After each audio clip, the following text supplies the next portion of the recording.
Movie के start में हमें एक टॉम नाम का आदमी दिखाया जाता है जो अपनी बेटी मीरा के साथ जंगल में कैंपिंग के लिए आया था। जब सुबह ट्रक में उसकी आँख खुलती है तो उसकी बेटी मीरा बेड पर सो रही होती है। फिर तभी यहाँ बारिश शुरू हो जाती है जिससे टॉम फिर से सो जाता है, लेकिन जब दोबारा उसकी आँख खुलती है तो मीरा अपनी जगह पे नहीं होती है। इसके बाद वो ट्रक से बाहर आकर मीरा को ढूंढने लगता है, लेकिन उसे वो कहीं नहीं मिलती है। इसी बीच वहाँ एक औरत भागती हुई आती है और टॉम से भी भागने को कहती है। वह उसकी बात सुनकर कुछ समझ नहीं पाता, लेकिन तभी उस औरत पर आकर ज़ॉम्बीज़ अटैक कर देते हैं और उसे भी काटकर इन्फेक्टेड कर देते हैं। टॉम उसे बचाने की कोशिश भी करता है, लेकिन तब तक वो भी ज़ॉम्बीज़ बन जाती है। इसके बाद वो ज़ॉम्बीज़ टॉम के पीछे लग जाते हैं। तभी टॉम इनके साथ फाइट करने लगता है। इसी बीच वहाँ मीरा आ जाती है और टॉम को फाइट करता देख वो घबराने लगती है। टॉम उसे यहाँ से भागने को कहता है।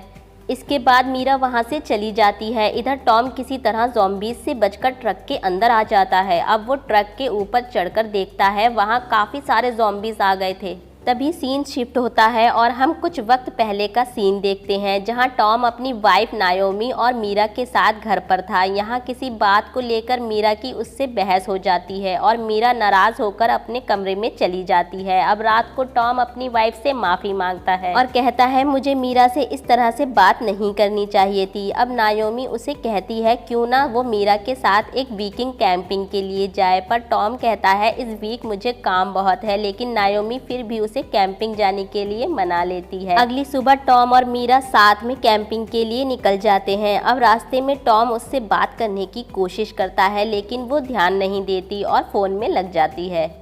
इसके बाद टॉम लोकेशन पर पहुंचकर कैंपिंग का सारा इंतज़ाम कर देता है। कुछ टाइम बाद वो मीरा को हाइकिंग के लिए ले जाता है, लेकिन मीरा कहती है उसे ये सब पसंद नहीं है, उसे केवल अपने कंप्यूटर में इंटरेस्ट है। खैर टॉम फिर भी उसे आगे खंडर में लेकर जाता है। अब शाम के टाइम वो वापस आकर अपने ट्रक में बैठ जाते हैं। साथ ही हम देखते हैं वहाँ के कैंपिंग के लिए और भी लोग आए हुए हैं। तभी यहाँ एक लेडी आती है और इन्हें अपने साथ डिनर के लिए इनवाइट करती है। इसके बाद टॉम और मीरा इनके साथ शामिल हो जाते हैं।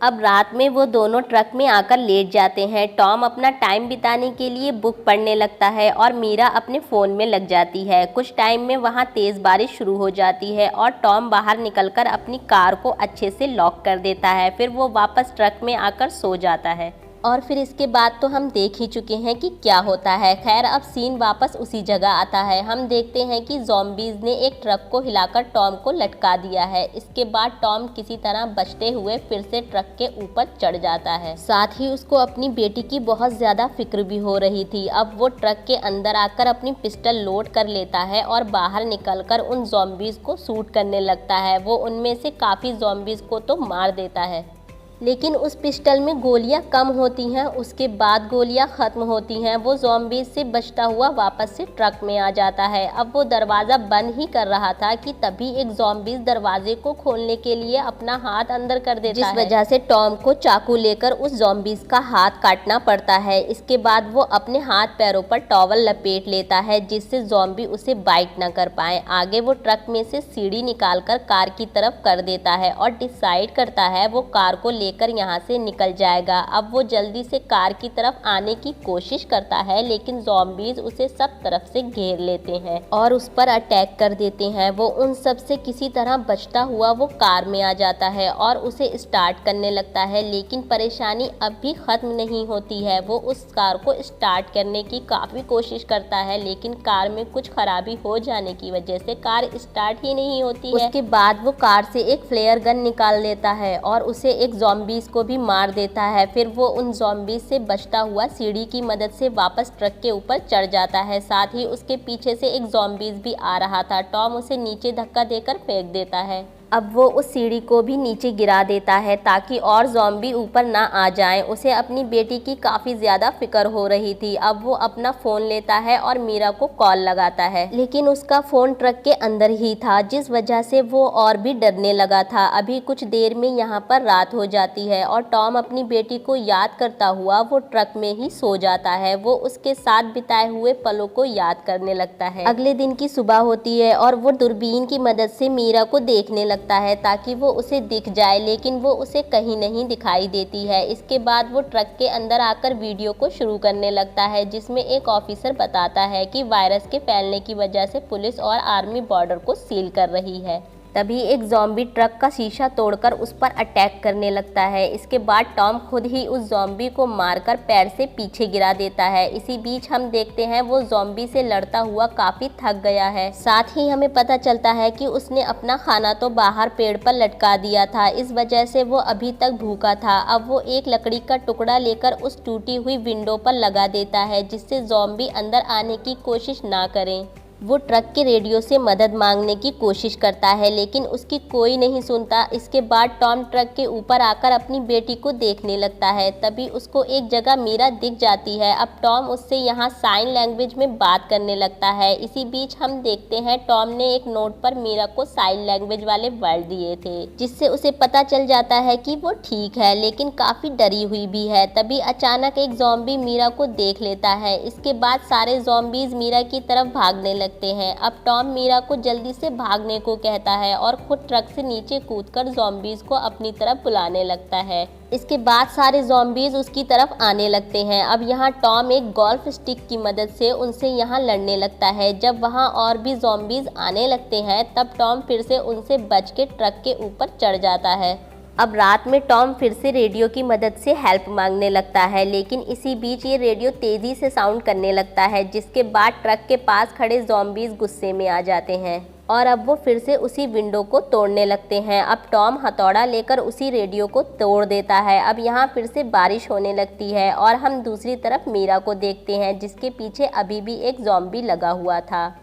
वो उस ज़ॉम्बी से बचते हुए एक जगह पर छुप जाती है। इधर टॉम देखता है ट्रक के ऊपर काफ़ी ज़ॉम्बी चढ़ गए हैं। इस वजह से वो ऊपर जाकर एक एक करके सारे ज़ॉम्बी को नीचे गिरा देता है और रात में बैठकर यहाँ निगरानी करने लगता है। सुबह होने पर वो देखता है कि ज़ॉम्बीज़ के हाथ में उसकी बेटी की जैकेट है, जिसे देखकर उसे लगने लगता है कि मीरा भी ज़ॉम्बीज़ का शिकार हो गई है। इस वजह से वो बहुत ज़्यादा दुखी हो जाता है। फिर वो नीचे आकर अपनी पिस्टल लेता है और ड्रॉ में बची हुई एक गोली को लोड करके खुद ही सुसाइड करने लगता है, लेकिन वो ऐसा नहीं कर पाता है क्योंकि उसे अभी भी ये यकीन होता है कि उसकी बेटी ज़िंदा है। अब वो ट्रक्स में पोर्ट में बारिश का पानी इकट्ठा करके पीकर अपना काम चलाता है। अब उसे ठीक से खाना ना मिलने की वजह से उसकी हालत ख़राब होने लगती है। खैर, अब वो ट्रक में से ग्लू लेकर टूटी हुई शीशी के टुकड़ों को एक ट्रक के साइड में चिपका देता है, जिससे ज़ॉम्बी अगर ऊपर आ जाए तो ज़ख्मी होकर नीचे गिर जाए। तभी उसकी नज़र पहाड़ी की चोटी पर जाती है, जहां आग का धुआं उड़ रहा था। अब उसे यकीन होने लगता है कि उसकी बेटी शायद यहीं होगी। इसी बीच उसको एक कार आती हुई दिखती है, जिसके पीछे काफ़ी ज़ॉम्बीज़ लगे हुए थे। टॉम उस आदमी को अपनी तरफ आने को कहता है और तभी उस आदमी की कार पेड़ से ठुक जाती है और ज़ॉम्बीज़ उसे सब तरफ से घेर लेते हैं। फिर टॉम उसे बचाने का डिसाइड करता है और एक चाकू लेकर उसे बचाने आ जाता है। वो चाकू से उस ज़ॉम्बी पर अटैक करके किसी तरह से उस आदमी को बचाकर अपने ट्रक में ले आता है। बाद में पता चलता है कि वो एक बैट बॉलिंग ऑफिसर है। वो टॉम को बताता है सब जगह ऐसा ही हाल है और रेडियो सिस्टम बंद हो चुके हैं, जिसके बाद टॉम उससे अपनी बेटी के बारे में पूछने लगता है कि क्या उसने किसी छोटी बच्ची को देखा है। वो उसे मीरा का फ़ोटो भी दिखाता है, लेकिन उसे मीरा के बारे में कुछ भी नहीं पता था और वो उसे मना कर देता है कि उसने उसे नहीं देखा। अब टॉम उससे कहता है हमें मिलकर मीरा को ढूंढना होगा, लेकिन वो उसे भी जाने से मना करता है और कहता है कि हम बाहर गए तो ज़ॉम्बी हमें नहीं छोड़ेंगे। अब वो टॉम से कहता है कि हमें एक प्लान बनाकर जाना होगा। खैर, अब वो आदमी टॉम से खाना मांगने लगता है और कहता है कि जब हमारी बॉडी में एनर्जी ही नहीं होगी तो हम उनसे लड़ेंगे कैसे। इसके बाद टॉम उसे ट्रक में से कुछ खाने को देता है और बताता है कि उसने बाकी का खाना एक पेड़ पर लटका दिया है। टॉम को वो आदमी कुछ ठीक नहीं लगता है। तभी जब रात में वो आदमी सो रहा होता है, टॉम उसका आईडी कार्ड चेक करता है और पता चलता है कि वो झूठ बोल रहा है, यानी वो एक ऑफिसर नहीं है, उसने किसी दूसरे के आईडी कार्ड चुराया है।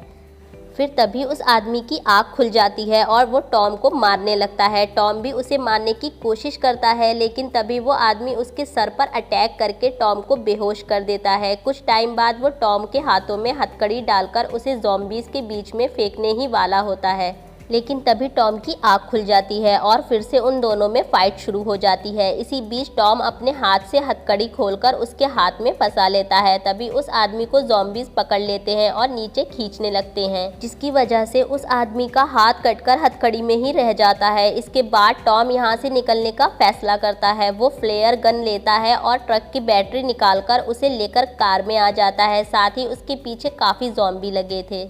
वो किसी तरह कार को स्टार्ट करके यहाँ से निकलने लगता है, लेकिन ज़ॉम्बी उसे आसानी से जाने नहीं देते हैं। इस वजह से उसकी कार पेड़ में ठुक जाती है। अब सारे ज़ॉम्बीज़ ने टॉम को बुरी तरह से घेर रखा था। इसी बीच टॉम फ्लेयर गन को ट्रक के पास रखे सिलेंडर में फायर कर देता है, जिससे वहाँ एक बड़ा ब्लास्ट होता है और इस ब्लास्ट में मौजूद यहाँ सारे ज़ॉम्बीज़ मारे जाते हैं। लेकिन इस सब में टॉम अभी जिंदा था। सुबह होने पर वो उसी पहाड़ पर जाने लगता है। यहाँ पहुंचकर उसको उसकी बेटी मिल जाती है, जो कि बिल्कुल ठीक थी। अब दोनों एक दूसरे को देखकर काफ़ी खुश होते हैं और इसी के साथ ये मूवी यहीं पर ख़त्म हो जाती है।